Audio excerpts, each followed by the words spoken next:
कुरान करीम का 28वां पारा जिसका नाम क़द समी अल्लाह है और ये पारा सूरह मुजादला से शुरू होता है।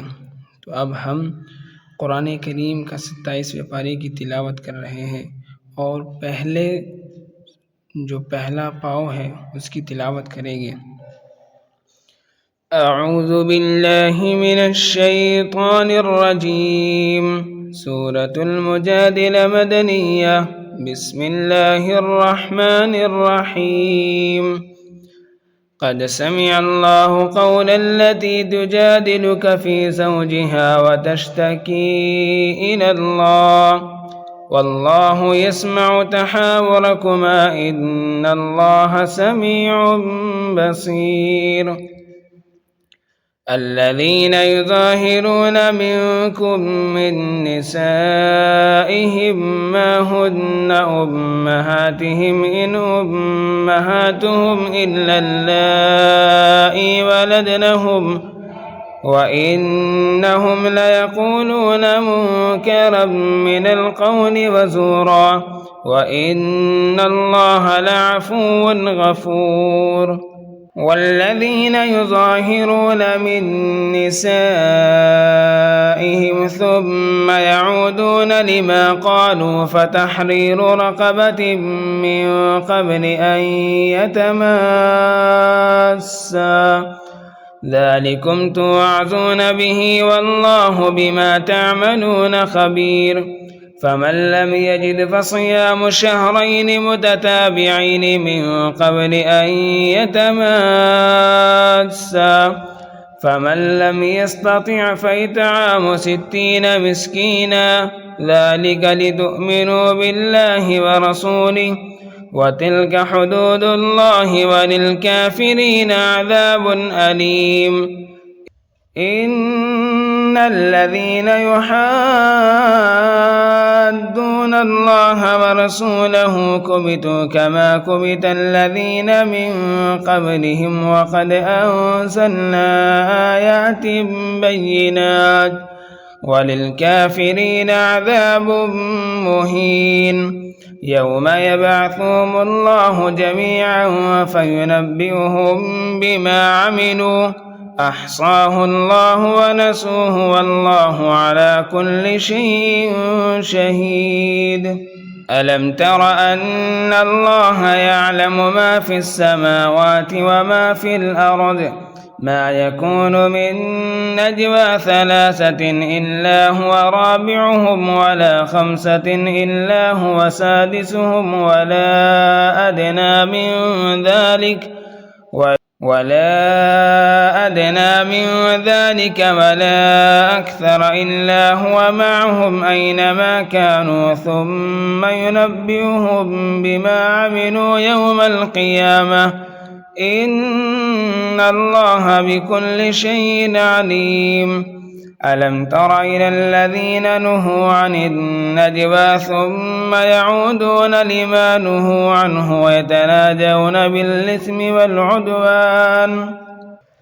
بالإثم والعدوان ومعصية الرسول وإذا جاءوك حيوك بما لم يحيك به الله ويقولون في أنفسهم لولا يعذبنا الله بما نقول حسبهم جهنم يصلونها فبئس المصير.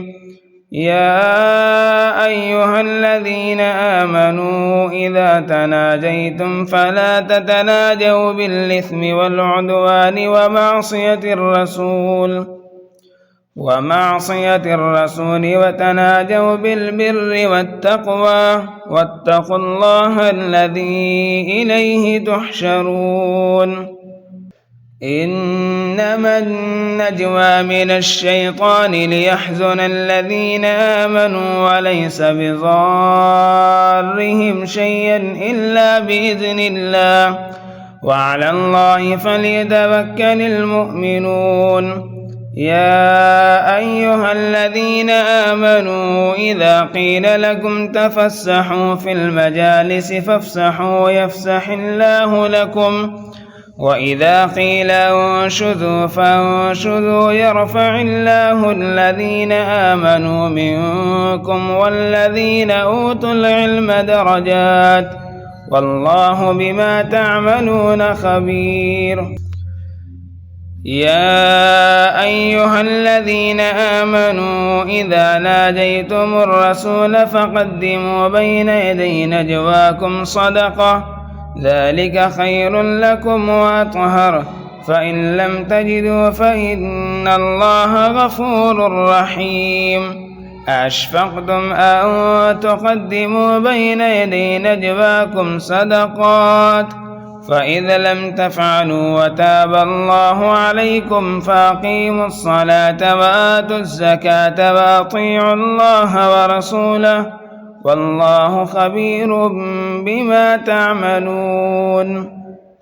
ألم تر إلى الذين تولوا قوما غضب الله عليهم ما هم منكم ولا منهم ويحلفون على الكذب وهم يعلمون أعد الله لهم عذابا شديدا إنهم ساء ما كانوا يعملون. اتخذوا أيمانهم جنة فصدوا عن سبيل الله فلهم عذاب مهين. لن تغني عنهم أموالهم ولا أولادهم من الله شيئا أولئك أصحاب النار هم فيها خالدون. يوم يبعثهم الله جميعا فيحلفون له كما يحلفون لكم ويحسبون أنهم على شيء ألا إنهم هم الكاذبون.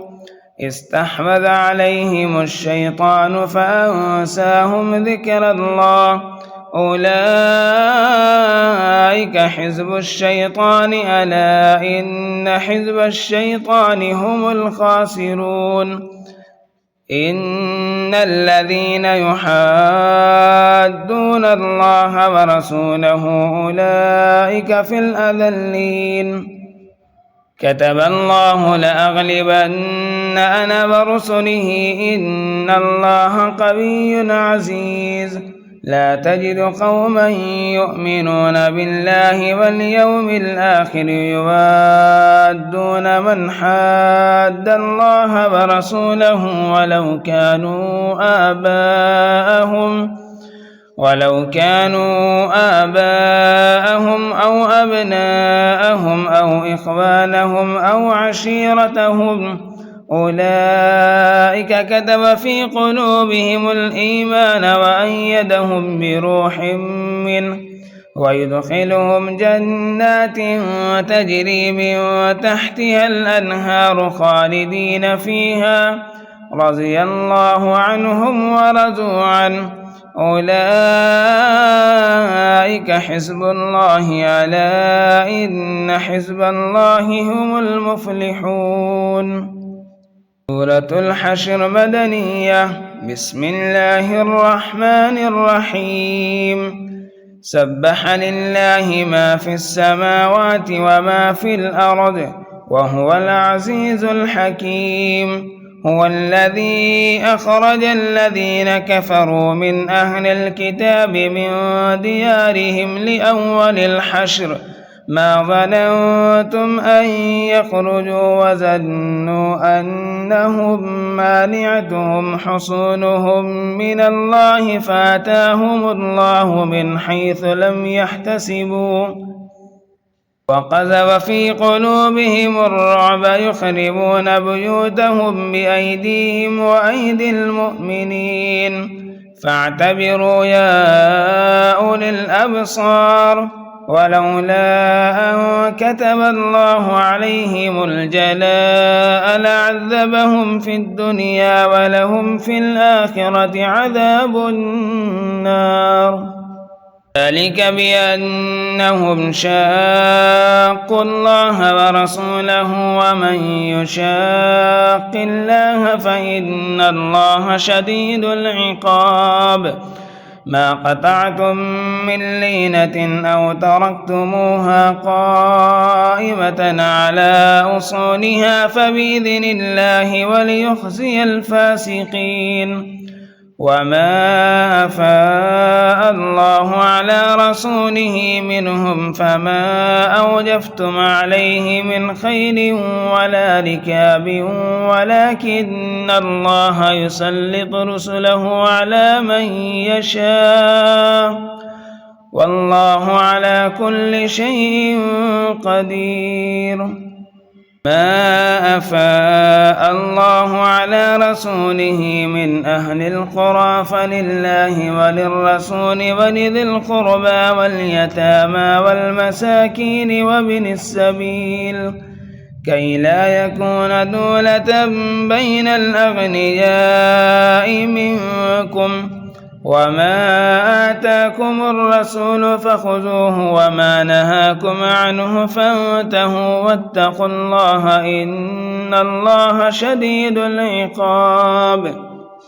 للفقراء المهاجرين الذين أخرجوا من ديارهم وأموالهم يبتغون فضلا من الله ورضوانا وينصرون الله ورسوله أولئك هم الصادقون. والذين تبوأوا الدار والإيمان من قبلهم يحبون من هاجر إليهم ولا يجدون في صدورهم حاجة مما أوتوا ويؤثرون على أنفسهم ولو كان بهم خصاصة ومن يوق شح نفسه فأولئك هم المفلحون. والذين جاءوا من بعدهم يقولون ربنا اغفر لنا ولإخواننا الذين سبقونا بالإيمان ولا تجعل في قلوبنا غلا للذين آمنوا ربنا إنك رؤوف رحيم. صدق الله العظيم.